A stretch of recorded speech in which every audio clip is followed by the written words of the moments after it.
여러분 혹시 가족 사진이라는 노래 아십니까? 어, 가수 중에 김진호 씨라고 있더라고요. 남자분이신데 가족 사진이라는 노래를 불러서 어, 해외 네티즌들이 우리나라 말을 잘 모르는데도 그 노래를 듣고서 눈물을 펑펑 쏟는 그런 반응들이 유튜브에 이렇게 올라와 있는 걸 봤습니다. 가족 사진이란 내용은 아주 허스키한 분이신데 내용은 이렇습니다. 우리 부모님이 특히 어머님에 대한 노래가 많으니까요. 특히 어머니가 그 자기를 꽃 피우기 위해서 그분의 젊음을 희생해서 나의 밑거름이 되게 했다라고 하는 그런 내용의 가사예요. 근데 그거를 해외 네티즌들이 잘 모르는데 한국어를 모르는데도 듣고서 이제 막 눈물이 흘러서 왜 우는지 모르겠다고 하면서 막 훔치는 그런 장면을 본 적이 있습니다. 어머님에 대한 노래 아니면 우리를 위해서 뭔가 큰 노력을 해주신 분에 대한 어떤 노래를 들으면 우리는 눈물을 지어요. 그죠?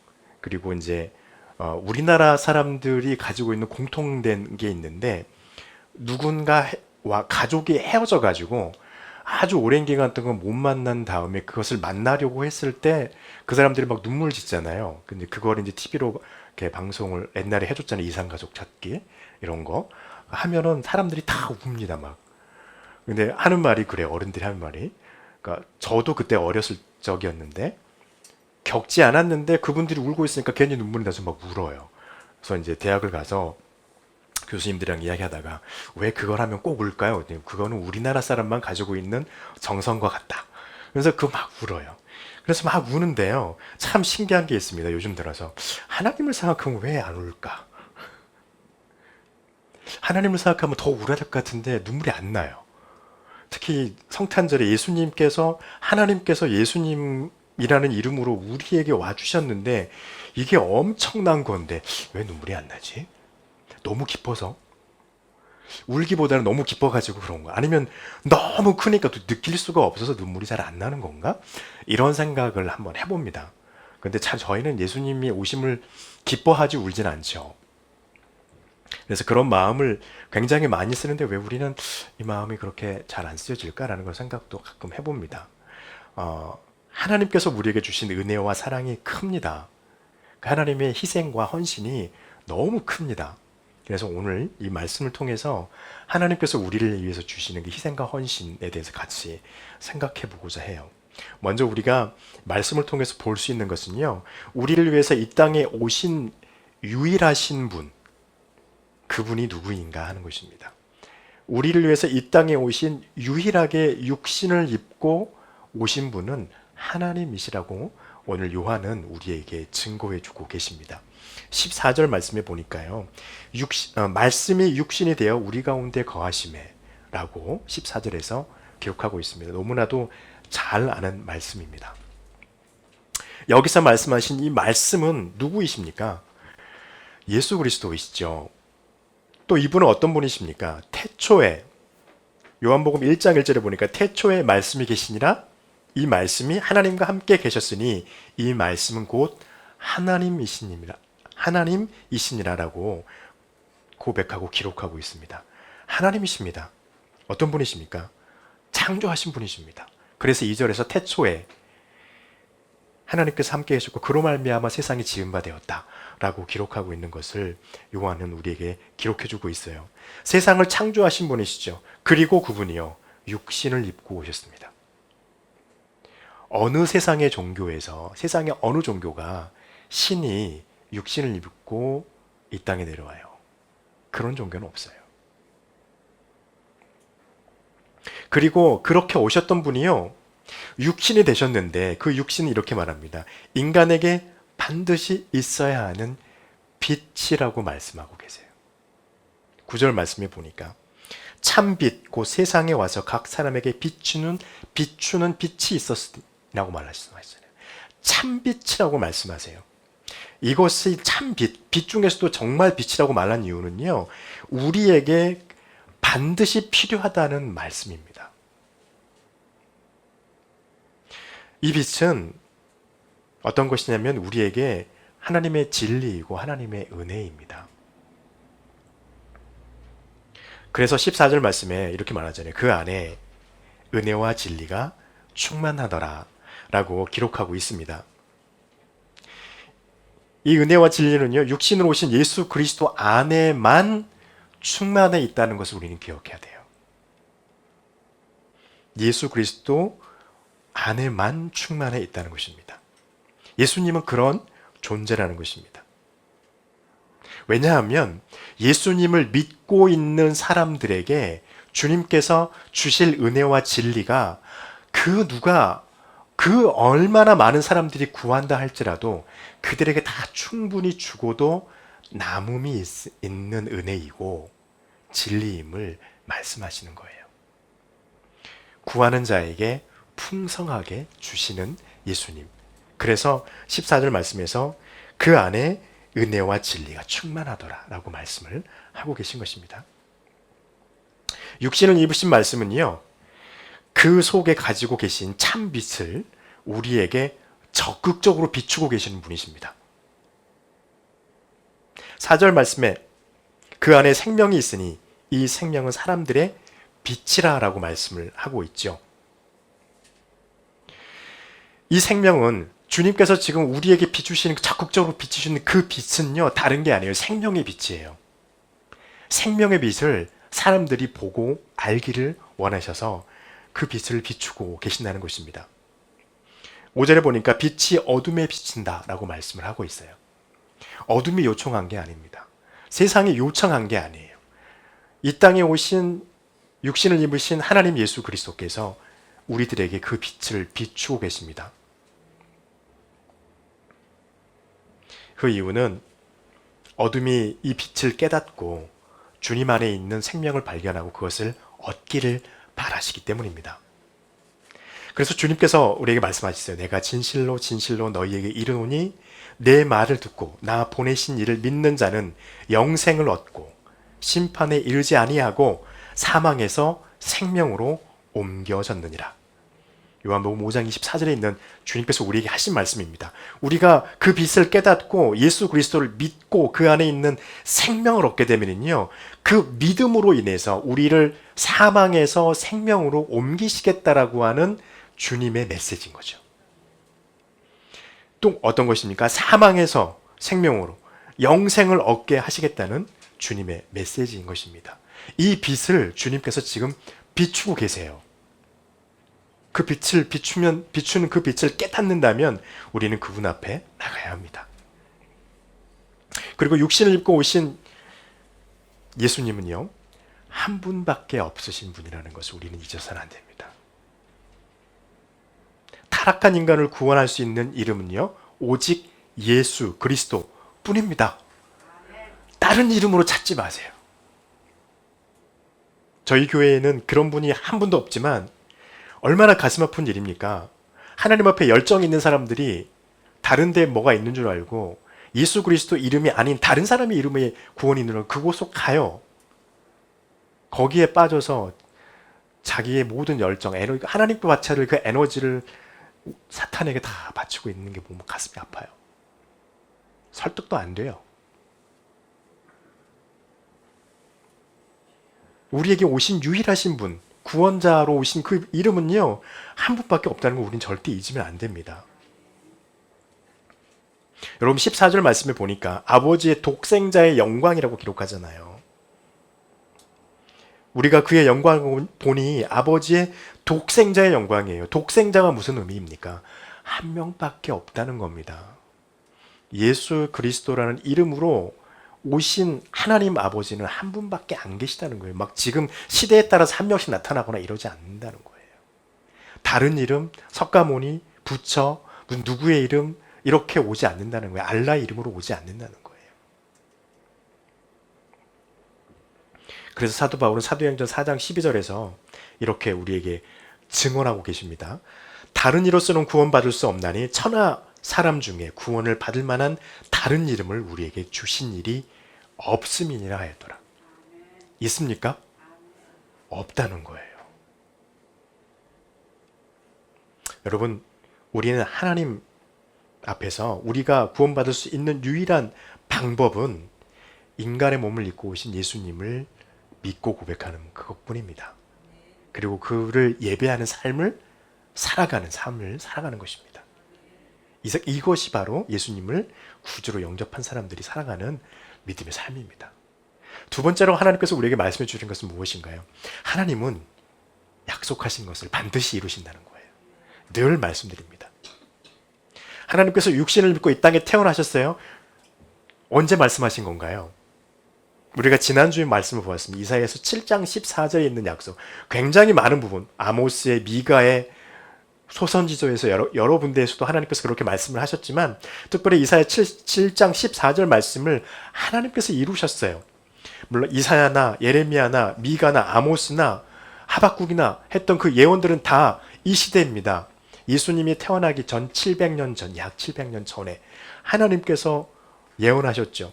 말씀을 보면 이렇습니다. 그러므로 주께서 친히 징조를 너희에게 주실 것이라. 보라, 처녀가 잉태해 아들을 낳으니 이름을 뭐라고요?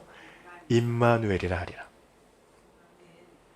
700년 전에 있었던 예언의 선포입니다. 그것을 700년 후에 하나님께서 이루셨습니다. 아마도 사람들은 이 예언이 선포되어졌을 때 얼마나 생각이 많았겠어요. 아마 저 예언이 헛소리인 것 같아. 하나님의 예언이 아닌 것 같아. 이사야가 말한 게 조금 이상하게 말한 것 같아. 이렇게 말했을 거라고요. 왜냐하면 자기들이 죽고 또 죽고 한 세대가 또 죽고 했는데도 계속 안 이루어지잖아요. 너무 오랫동안 성취되어지지 않은 것처럼 보여지는 예언이었기 때문에 그랬을 거예요. 그러나 때가 되니까요. 때가 되니까 인간에게 주실 큰 자비와 은혜를 주실 그 하나님께서 약속해 주신 그 약속을 이루셨어요. 그리고 한 아이로 우리에게 오셨다는 거예요. 중요합니다. 아이로 나타나셨어요. 아이로 태어나셨어요. 어른으로 오지 않으셨어요. 그래서 우리와 같이 태어나시고 젖도 먹고 이유식도 하고 또 약한 음식도 먹고 또 간이 센 음식도 먹어가시면서 어른으로 성장하셨다는 겁니다. 굉장히 중요한데 우리와 똑같은 분이셨다. 그래서 이름이 뭡니까? 임마누엘이에요. 여러분 중요한 게 여기 있어요. 때가 되니까요. 사도 바울이 갈라디아서 4장 4절에서 이렇게 증언합니다. 때가 참에 하나님이 그 아들을 보내시되 여자에게서 나게 하시고 법 아래 나게 하셨으니. 뭐가 참해요? 때가 참해. 이 때가 차는 건 우리의 때가 아니라는 거예요. 늘 말씀드려요. 하나님의 계획 속에서 하나님의 시간이 되어야 합니다. 하나님의 시간이 됐어요. 예언이 선포되고 700년 지난 다음에 하나님께서 오셨어요. 우리에게는 이 시간이 굉장히 깁니다. 그리고 그 시간을 버텨내기 위해서 우리는 인고해야 돼요. 참고 또 참아야 돼요. 지금 우리는 어떤 시간을 걷고 있습니까? 예수님께서 우리를 위해서 이 땅에 오신 이 육신을 입고 오신 그 날을 기념하는 성탄절을 보내고 있지만 지금 우리가 살아가고 이 시대는 말세의 종말을 향해 가고 있는 말세의 시대여서 주님이 오실 그 시간을 기다리고 있잖아요. 하나님의 때를. 그런데 우리는 그때 뭐 하고 있습니까? 참고 또 참아요. 뭐 하면서요? 우리의 믿음을 지키면서. 그게 인고지요. 여러분 하나님께서 우리에게 오셔서요. 그렇게 말씀하세요. 그 어두움의 시기에 너희가 버티고 이겨라 라고 말씀하세요. 그러면 이기는 자에게 뭐 하시겠다고요?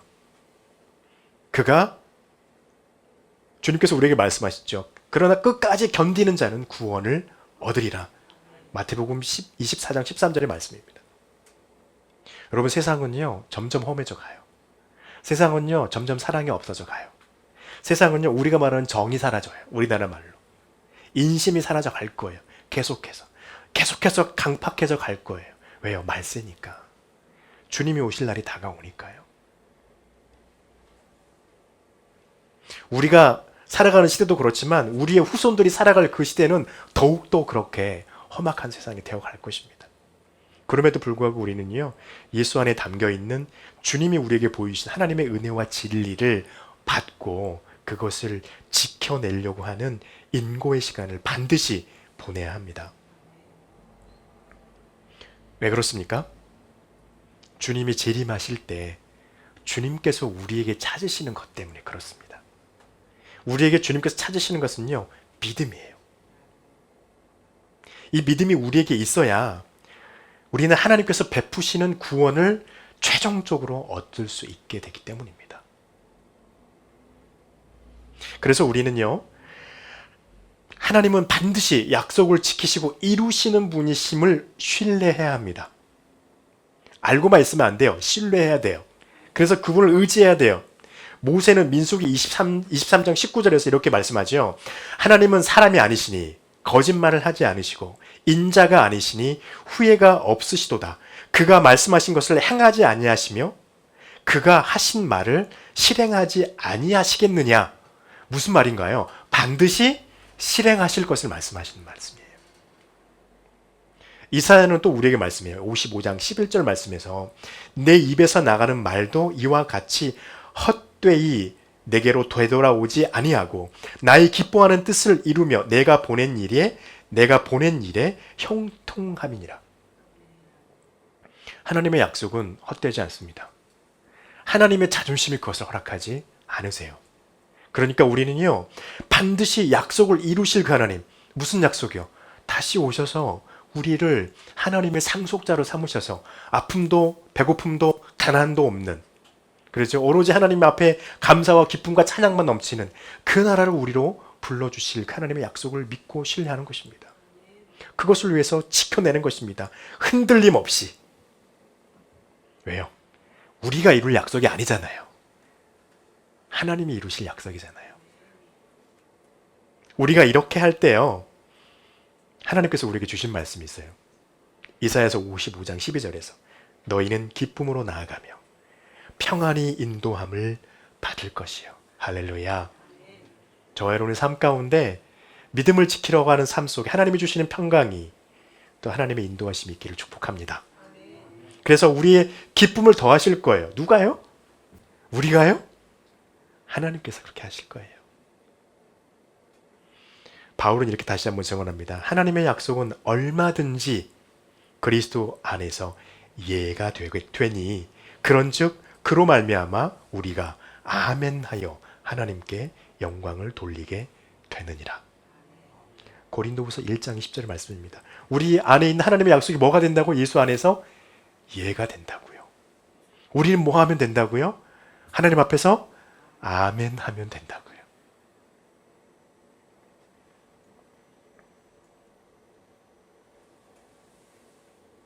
여러분, 그래서 우리는 뭐 하면 될까요?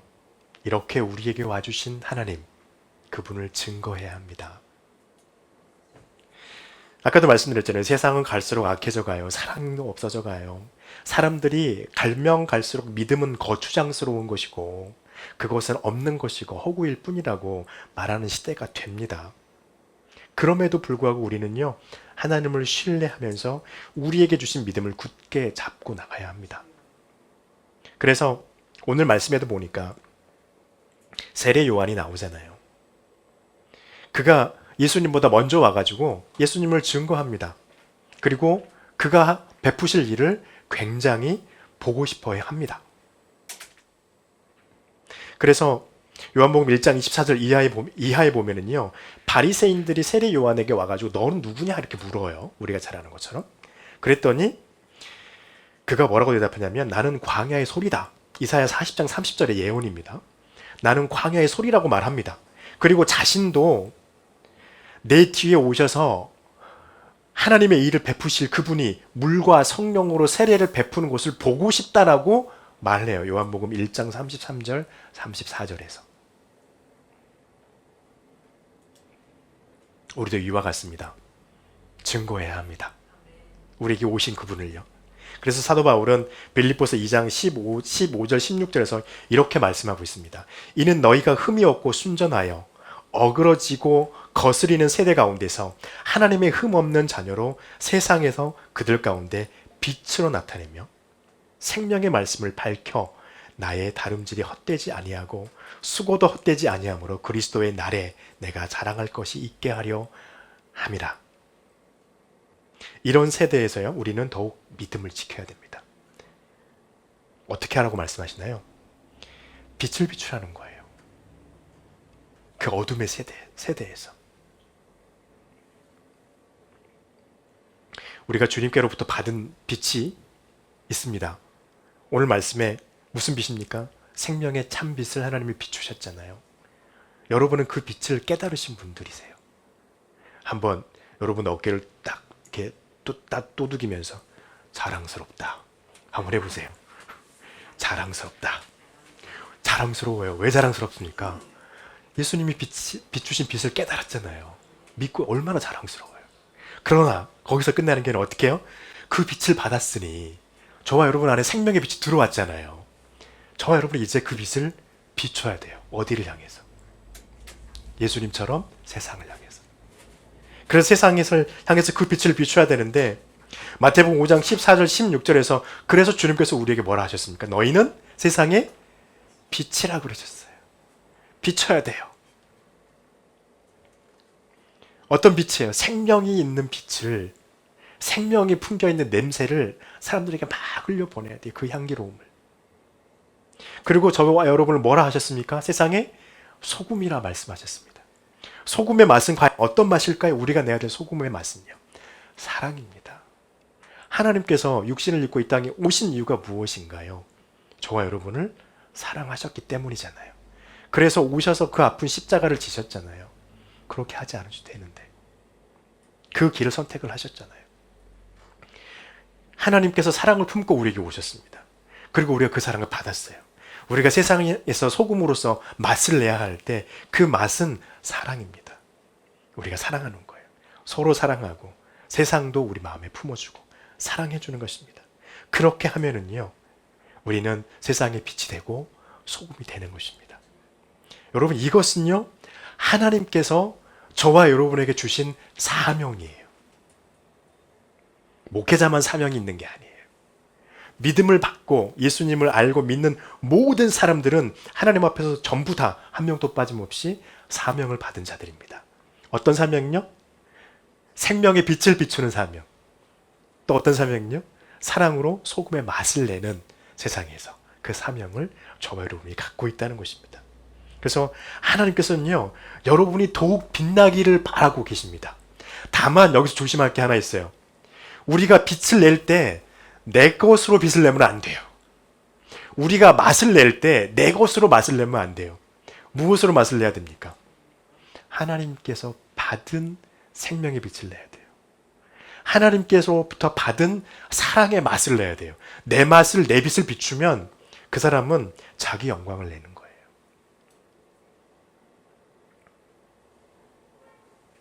여러분, 이렇게 주님께서 우리 가운데 오셔서 육신을 입고 오신 이 성탄절에 우리가 기억해야 할 것은요, 하나님께서 내게 사랑으로 빛으로 비추셨으니 나도 그분을 영접하고 다시 한번 우리의 마음을, 우리의 믿음을 새롭게 하고 다시 한번 굳건하게 해서 세상 가운데 예수님을 영접한 자들로서 생명의 빛을, 사랑의 맛을 낼 수 있는 자로 한 발짝 한 발짝 걸어가야 함을 우리가 잊어서는 안 될 것입니다. 우리 모두를 위해서 오신 하나님의 독생자 예수 그리스도를 믿고 그분이 우리에게 주신 그 은혜를 품고 빛을 내고 맛을 내면서 살아가는 우리 모두가 되기를 축복합니다. 기도하겠습니다.